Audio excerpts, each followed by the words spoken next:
তো আমরা যদি আরও নিচের দিকে যাই, কোনো কাজ অতীতে ঘটছে এরকম বোঝালে আমরা কী করব, প্রেজেন্ট পারফেক্ট টেন্স হয়ে থাকে। কোনো কাজ অতীতে ঘটছে বা কয়েকবার ঘটেছে এবং আবারও ঘটার সম্ভাবনা আছে এরকম বোঝালে প্রেজেন্ট পারফেক্ট টেন্স দেব। আর আমরা বাক্যে first, second, third time, two, three, 5 times এগুলো উল্লেখ থাকবে। তো আমরা যদি দেখি কোনো কাজ আগে থেকে আরম্ভ হয়ে বর্তমানে চলতেছে, এই ক্ষেত্রে প্রেজেন্ট পারফেক্ট কন্টিনিউয়াস টেন্স হয়ে যায়, একটু আগে বলেছি। এক্ষেত্রে সিন্স, ফর অথবা হাউ লং উল্লেখ থাকে। যেমন আপনি খেয়াল করে দেখেন 66 নাম্বার দেওয়া আছে, he dash for 5 hours and is still sleeping. তাহলে খেয়াল করে দেখেন এখানে সময় উল্লেখ আছে 5 আওয়ার্স এবং সেটা সিন্স এবং ফর উল্লেখ আছে। এই ক্ষেত্রে আমরা কি করব, প্রেজেন্ট পারফেক্ট কন্টিনিউয়াস। এক্ষেত্রে উত্তর হবে হ্যাজ বিন স্লিপিং। কারণ আমরা জানি প্রেজেন্ট পারফেক্ট কন্টিনিউয়াস স্ট্রাকচার হচ্ছে সাবজেক্ট, তারপর হচ্ছে গিয়ে হ্যাভ বিন অথবা হ্যাজ বিন, তারপর মূল ভার্বের সাথে আইএনজি, তারপর বাকি অংশ, তাই হ্যাজ বিন দিয়ে মূল ভার্বের সাথে আইএনজি করা হয়েছে। একইভাবে যদি আমরা নিচে দিকে যাই, দেখা যাবে যে কোনো সেন্টেন্সে যদি ago, before, long ago, long since, yesterday, last night, last week, last month, last year, previous day, the day before এগুলো যদি উল্লেখ থাকে তাহলে সেটা অতীতকাল নির্দেশ করে, তাই আমরা ফার্স্ট ইনডিফিনিট সেন্টেন্স আমরা করব। যেমন যদি আমরা যদি খেয়াল করে দেখি, এখানে দেখেন 76 নম্বরটা দেওয়া আছে, he dash go to his office yesterday. তাই আমরা এখানে ডিড নট ব্যবহার করেছি, কারণ কেন, ইয়েস্টারডে থাকলে আমরা জানি ফার্স্ট ইনডিফিনিট টেন্স হয়। একইভাবে আমরা যদি নিচের দিকে যাই তাহলে আমরা আরও দেখব যে অনেকগুলো এক্সারসাইজ দেওয়া আছে যেগুলো বিগত সালে আসছে।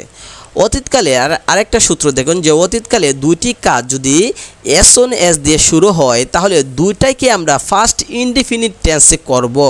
মনে রাখতে হবে কোনো সেন্টেন্সে যদি এস অন এস থাকে অতীতকালের, তাহলে আমরা দুইটা সেন্টেন্সকে এস অন এস করবো, যেটা আমরা নবম দশম শ্রেণীতে চেঞ্জিং সেন্টেন্সে এস অন এস থাকলে আমরা যে ব্যবহার করছি নোশন আই হ্যাড, ওইটা এখানে ব্যবহার করা হয়েছে, মানে বলতেছে।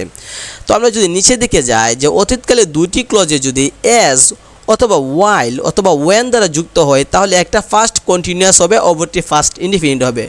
মনে রাখতে হবে ওয়েন থাকলে অথবা ওয়াইল থাকলে মানে বাধ্যতামূলকভাবে মনে রাখতে হবে যে ওয়াইল যদি কোনো সেন্টেন্সে থাকে তাহলে ওয়াইল যুক্ত সেন্টেন্সটা অবশ্যই কন্টিনিউয়াসে হবে।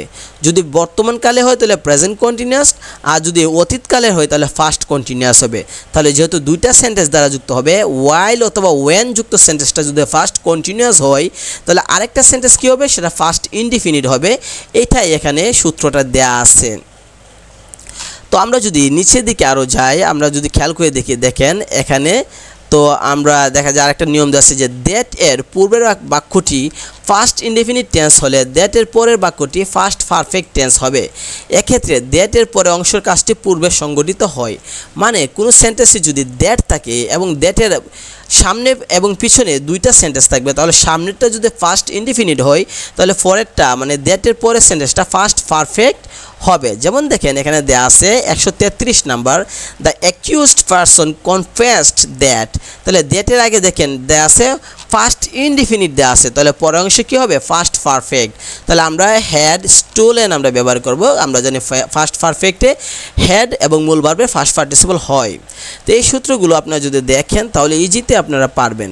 তারপর আরেকটা যদি দেখি, দ্যাট এর পূর্বে বাক্যটি ফার্স্ট ইনডিফিনিট টেন্স হলে দ্যাটের পরের অংশ the previous day, the previous week, the previous month, the previous year থাকলে ফার্স্ট পারফেক্ট অথবা পারফেক্ট কন্টিনিউয়াস হয়। তার মানে আমরা বললাম এখানে যে প্রথম অংশ যদি ফার্স্ট ইনডিফিনিট হয় পরের অংশ ফার্স্ট পারফেক্ট হয়, কিন্তু এখানে বলতেছে যে প্রথম অংশ যদি ফার্স্ট ইনডিফিনিট হয় এবং পরের অংশ যদি দ্য প্রিভিয়াস কথাটা উল্লেখ থাকে তাহলে সেই ক্ষেত্রে আমরা কি করব, যে ফার্স্ট পারফেক্টও দিতে পারি বা কন্টিনিউয়াস ফার্স্ট পারফেক্ট কন্টিনিউয়াসও আমরা দিতে পারি। যে কোনো একটা দিলে হবে, যে ফার্স্ট পারফেক্ট দিলে হবে, ফার্স্ট পারফেক্ট কন্টিনিউয়াস দিলে হবে। কিন্তু the next day, next week, next month, next year থাকলে future expectation in the first বোঝাতে উড, শুড এবং মূল ভার্বে বেস ফর্ম ব্যবহার করা যেতে পারে।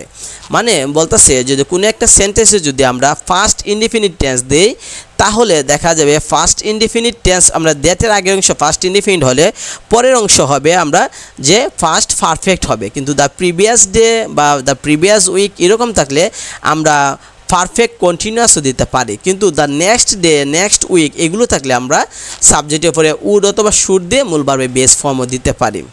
তো একইভাবে আমরা যদি অতীতকালে দুটি কাজ সম্পন্ন হয়ে থাকলে যেটি আগে সংঘটিত হয়েছিল সেটা হবে ফার্স্ট পারফেক্ট, আর যেটা পরে হবে যেটি পরে সংঘটিত হয়েছিল সেটা ফার্স্ট ইনডিফিনিট হবে।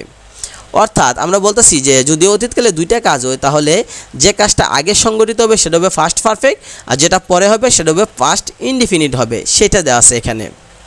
তো আমরা যদি নিচের দিকে যাই, নো সোনার যদি আমরা ব্যবহার করি তাহলে দেন, অথবা স্ক্যার্সলি যদি ব্যবহার করি তাহলে সেটা হচ্ছে ওয়েন, আর হার্ডলি যদি ব্যবহার করি তাহলে সেটা হবে গিয়ে আমরা মানে বলতেছে যে হার্ডলি ব্যবহার করলে আমরা ওয়েন শব্দটা ব্যবহার করতে পারি। তো এখানে নো সোনার পরে দেন, স্ক্যার্সলি পরে ওয়েন, আর হার্ডলি পরে আমরা ওয়েন ব্যবহার করব, সেটা এখানে দেওয়া আছে। আর বলতেছে যে প্রথম ক্লজটি ফার্স্ট পারফেক্ট হয় আর দ্বিতীয়টা হয় ফার্স্ট ইনডিফিনিট হয়। আমরা জানি নো সোনার সাথে হ্যাড থাকে, স্ক্যার্সলির সাথে হ্যাড থাকে, হার্ডলির সাথে হ্যাড থাকে, তাই প্রথম অংশ যেহেতু হ্যাড থাকে তাই মূল ভার্বের ফার্স্ট পার্টিসিপল দিয়ে ফার্স্ট পারফেক্ট করে নেব, আর পরের অংশটা ফার্স্ট ইনডিফিনিট করে নেব। একইভাবে আমরা যদি খেয়াল করি দিকে অতীতকালে দুটি কাজ যদি বিফোর দ্বারা শুরু হয় তাহলে অথবা আফটার দ্বারা শুরু হয় তাহলে আমরা কীভাবে করব? মনে রাখবেন বিফোর শব্দ তো পূর্বে, তার পূর্বে হবে ফার্স্ট পারফেক্ট আর পরেরটা হবে ইনডিফিনিট। আর যদি আফটার ব্যবহার করি, আফটার মানে হচ্ছে পরে, পরে হবে ফার্স্ট পারফেক্ট আর আগেরটা হয়ে যাবে ইনডিফিনিট। একইভাবে আমরা যদি দেখি যে অতীতকালে সংঘটিত দুটি কাজের মধ্যে যে কাজটি অপেক্ষাকৃত দীর্ঘ সময় ধরে চলছিল সেক্ষেত্রে ফার্স্ট পারফেক্ট কন্টিনিউয়াস করে দেব, আর আরেকটা ফার্স্ট ইনডিফিনিট করে দেব।